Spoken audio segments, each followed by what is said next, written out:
বীরভূমের ইলামবাজার ব্লকে জয়দেব কেন্দুলির বৈষ্ণব ভূমিতে আজ উৎসাহ ও উদ্দীপনার মধ্য দিয়ে রথযাত্রা উৎসব উদযাপিত হয়। অপরদিকে জয়দেব অঞ্চলের জনুবাজার গ্রামের রথের দড়িতে টান দিয়ে উৎসবের আমেজে মেতে ওঠে গ্রামবাসীরা।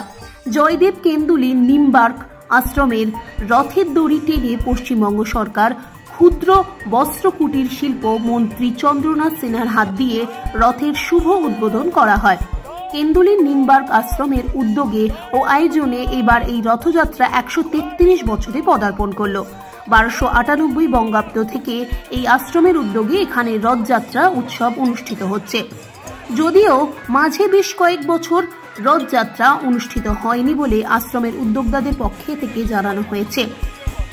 প্রভু জগন্নাথ, বলরাম ও সুভদ্রাকে রথে চাপিয়ে এই রথযাত্রার উৎসবের শোভাযাত্রায় কম বেশি 10,000 মানুষের সমাগম হয়েছে। রথের রশিতে টান দিতে 8 থেকে 80 সব বয়সীর মানুষের উৎসাহ ও উদ্দীপনা চোখে পড়ে। ইলামবাজার থানা ও জয়দেব পুলিশ ফাঁড়ির আইসি সৌমিত্র শকুলের নেতৃত্বে বিশাল পুলিশ বাহিনী মোতায়েন ছিল, যাতে করে কোনোভাবে বিশৃঙ্খলা সৃষ্টি না হয়।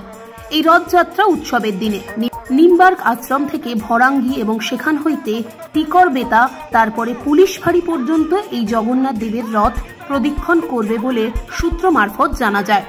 কঠোর নিরাপত্তার মাধ্যমে এই রথ বিশাল এলাকা জুড়ে পরিক্রমা করে এবং এই রথযাত্রার উৎসবটি ঘিরে জয়দেব কেন্দুলিতে ছোটখাটো একটি মেলাও বসে। জয়দেব কেন্দুলি থেকে জয়ন্ত মণ্ডলের রিপোর্ট, বীরভূম।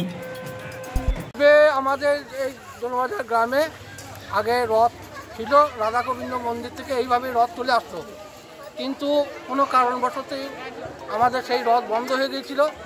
আমরা আবার গ্রামবাসী মিলে 2017 সাল থেকে আবার আমরা এই রথ সকলের সাহায্য নিয়ে আমরা এই রথ চালু করেছি। এই রথ চ্যাটার্জি বাড়ি দুর্গা মন্দিরে, ওটাকেই আমরা মাসির বাড়ি করেছি।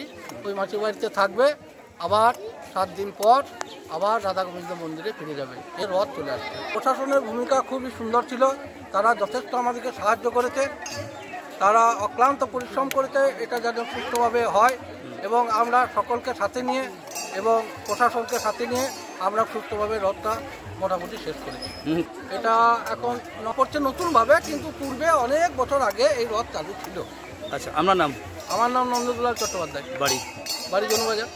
ওই রাধা বিনোদ যে মন্দির আছে বিশিষ্ট, সেই চূড়া দেখে আমাদের পঞ্চমতম মহন্ত ফুলচাঁদ ব্রজবাসী, উনি আমাদের নিমবার্গ আশ্রমের পক্ষে উনি 1298 বঙ্গাব্দে 25শে আষাঢ় উনি এই প্রথম এই রথ উনি প্রতিস্থাপন করেন এবং তৈরি করেন, নির্মাণ করেন, এবং এলাকাতে চলে বেশ কিছু বছর বন্ধ থাকার ফলে পরে আবার সেই রথ আবার ধারাবাহিকতাভাবে চলছে।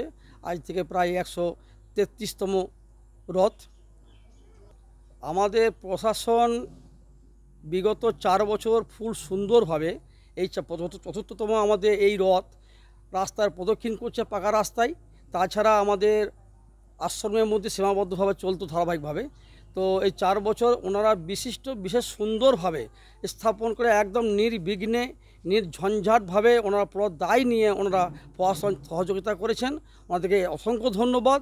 তাছাড়াও আমাদের যত জয়দেব অঞ্চল, আমাদের যত ক্লাব সহযোগিতা বিশিষ্ট জনেরা রয়েছেন, সমস্ত ভক্তজন শিষ্যরা সমারোহ হবে একদম সবাই উনি সহযোগিতা করেছেন, এবং এই নির্ঝঞ্ঝাটে এখনও চলছে, এবং প্রশাসনের দিক দিয়ে ওনারা তুলনা নেই। সিসিটিভি ক্যামেরা লাগা অবশ্যই ভালো, কারণ নিরাপত্তার ক্ষেত্রে এটা বিশেষভাবে কাজে লাগে। আমাদের যেখানে রথের যে মাসির বাড়ি আছে সেখানেও সিসিটিভি লাগানো আছে, আমাদের এই গেটের সামনেও লাগানো হয়েছে, যাতে নিরাপত্তা বজায় থাকে। সেজন্য এটা ভালো দিক। বছর তো মোটামুটি ধরুন 10,000 মতো হয়েছিল, আশা করা যায় আরও 1-2 বছর 2000 বাড়তে পারে। এলাকার মানুষ খুব উৎসাহী এবং খুব সন্তুষ্ট যে আমাদের এই এলাকার রথ আবার আমরা ফিরে পেয়েছি এবং রাস্তা প্রদক্ষিণ করছে, পাকা রাস্তায় চলছে।